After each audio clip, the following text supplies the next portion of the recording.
சற்றுமுன் வெளியான தகவல் கலைஞர் மகளிர் உரிமை தொகையில் ஒரு பெரிய மாற்றங்கள் வந்துள்ளது. அது என்னன்னு பார்க்க போறோம். நீங்க நம்ம சேனலை சப்ஸ்கிரைப் பண்ணாம இருந்தீங்கன்னா மறக்காம லைக் பண்ணிக்கோங்க, சப்ஸ்கிரைப் பண்ணிக்கோங்க. உங்க நண்பர்களுக்கு தெரியப்படுத்த ஷேர் பண்ணுங்க. வீடியோவை முழுமையா கேளுங்க. கலைஞர் மகளிர் உரிமை தொகை திட்டத்தின் மாத தவணை ரூ. 1000 ரூ. 1500 உயர உள்ளதாக தகவல்கள் வெளியாகி வருகின்றன. புதிய பயனாளிகளை இணைக்கும் பணிகளை தீவிரமாக மேற்கொள்ளவும் உத்தரவிடப்பட்டுள்ளது. பெண்களுக்கு மாதந்தோறும் ரூ. 1000 வழங்கும் கலைஞர் மகளிர் உரிமை தொகை திட்டம் தமிழக அரசுக்கு பெண்கள் மத்தியில் நல்ல அபிப்பிராயத்தை ஏற்படுத்தியுள்ளது. இருப்பினும் தற்போது எழுந்துள்ள கோரிக்கைகளை பரிசீலித்தால் மட்டுமே 2026 சட்டமன்ற தேர்தலில் அது திமுகவுக்கு அதிக பலன்களை கொடுக்கும் என்றொரு ரிப்போர்ட் மேலிடத்திற்கு சென்றுள்ளதாக கூறுகின்றன. 2021 சட்டமன்ற தேர்தலில் திமுக வெற்றி பெற்று ஆட்சி அமைத்ததற்கு பல காரணங்கள் இருந்தாலும் குடும்ப தலைவிகளுக்கு மாதந்தோறும் ரூ. 1000 வழங்கப்படும் என்ற அறிவிப்பு முக்கிய பங்காற்றியது. நிதி நிலைமையை காரணம் காட்டி உடனே திட்டத்தை செயல்படுத்தாவிட்டாலும் 2023 செப்டம்பர் முதல் தொடர்ந்து வழங்கப்படுகிறது. தற்போது வரை சுமார் 1,15,00,000 பேர் இந்த திட்டத்தில் பயனாளிகளாக உள்ளனர். 2,24,00,000க்கும் அதிகமான ரேஷன் அட்டைகள் உள்ள நிலையில் பொருளாதார தகுதிகள் வரையறுக்கப்பட்டு 1,15,00,000 பேருக்கு மட்டுமே உரிமை தொகை வழங்கப்பட்டு வருகிறது. அதாவது பாதிக்கும் குறைவானவர்களுக்கே வழங்கப்பட்டு வருவதால் திட்டத்திற்கு வரவேற்பு இருப்பது போல பயன்பெற முடியாதவர்கள் மத்தியில் அதிருப்தியும் உள்ளது. பொருளாதார தகுதி பட்டியலுக்குள் வந்தும் பயனாளர்களாக இணையாமல் இருப்பவர்கள் இணைக்கும் பணிகள் தீவிரமாக நடைபெற்று வருகின்றன. புதிதாக விண்ணப்பித்தவர்கள், ஏற்கனவே விண்ணப்பித்து நிராகரிக்கப்பட்டவர்கள் ஆகியோர் ஆவணங்கள் சரியாக இருக்கும் நிலையில் விரைந்து அவர்களை இணைக்க சிறப்பு திட்ட செயலாக்கத்துறை அமைச்சர் உதயநிதி ஸ்டாலின் உத்தரவிட்டுள்ளார். தமிழ்நாட்டை பின் தொடர்ந்து கர்நாடகா, தெலுங்கானா, மகாராஷ்டிரா உள்ளிட்ட மாநிலங்களில் இத்திட்டம் செயல்படுத்தப்பட்டு வருகிறது. ஆனால் அங்கெல்லாம் ரூ. 2,500 மேல் வழங்கப்படுகிறது. தமிழ்நாட்டில் மட்டும் ரூ. 1000 தான் வழங்கப்படுகிறது. அத்துடன் இந்த ஆண்டு பொங்கல் பண்டிகையை முன்னிட்டு ரொக்க பணமாக ரூ. 1000 வழங்கப்படவில்லை.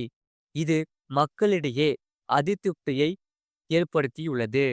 ஈரோடு கிழக்கு இடைத்தேர்தல் பிரச்சாரத்திற்கு செல்லும் அமைச்சர் முத்துசாமியிடம் இது தொடர்பாக மக்கள் தங்கள் கருத்துக்களை கூறியுள்ளனர். உரிமை தொகை கிடைக்காதவர்களும் அமைச்சரிடம் புகார் அளித்துள்ளனர். இவை முதல்வரின் கவனத்திற்கு உடனுக்குடன் கொண்டு செல்லப்படுகிறது. இந்நிலையில் புதிய பயனாளிகளை 3 மாதங்களுக்குள் இணைத்து மாதந்தோறும் ரூ. 1,500 வழங்க முடிவெடுக்கப்பட்டுள்ளதாக கோட்டை வட்டாரத்திலிருந்து வரும் தகவல்கள் தெரிவிக்கின்றன. செப்டம்பர் 15ஆம் தேதி அண்ணா பிறந்த நாளில் திட்டம் தொடங்கப்பட்டது போல் ஜூன் 3ஆம் தேதி கலைஞர் பிறந்த நாளில் உரிமை தொகை ரூ. 1000 ரூபாயாக உயர்த்தப்படும் என்கிறார்கள் விவரம் அறிந்தவர்கள். இது போன்ற செய்திகளை உடனுக்குடன் அறிந்து கொள்ள மறக்காம சேனலை சப்ஸ்கிரைப் செய்யுங்கள். அது மட்டும் இல்லாமல் நீங்க நம்ம சேனலை சப்ஸ்கிரைப் பண்ணாம இருந்தீங்கன்னா மறக்காம லைக் பண்ணிக்கோங்க, சப்ஸ்கிரைப் பண்ணிக்கோங்க. உங்க நண்பர்களுக்கு தெரியப்படுத்த ஷேர் பண்ணுங்க.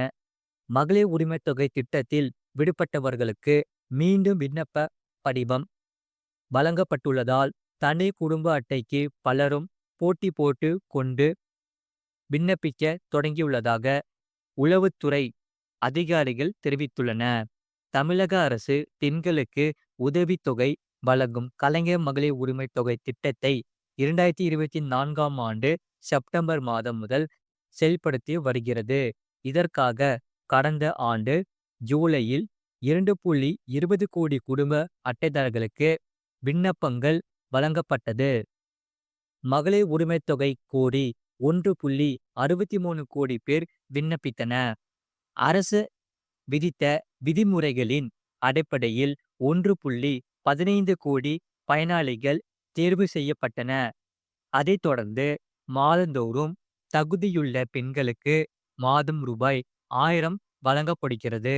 இந்த திட்டத்தில் பலர் விடுபட்டிருந்த நிலையில் விடுபட்டவர்களுக்கு மீண்டும் விண்ணப்ப படிவம் வழங்கப்பட வேண்டும் என கோரிக்கை விடுக்கப்பட்டு வந்தது.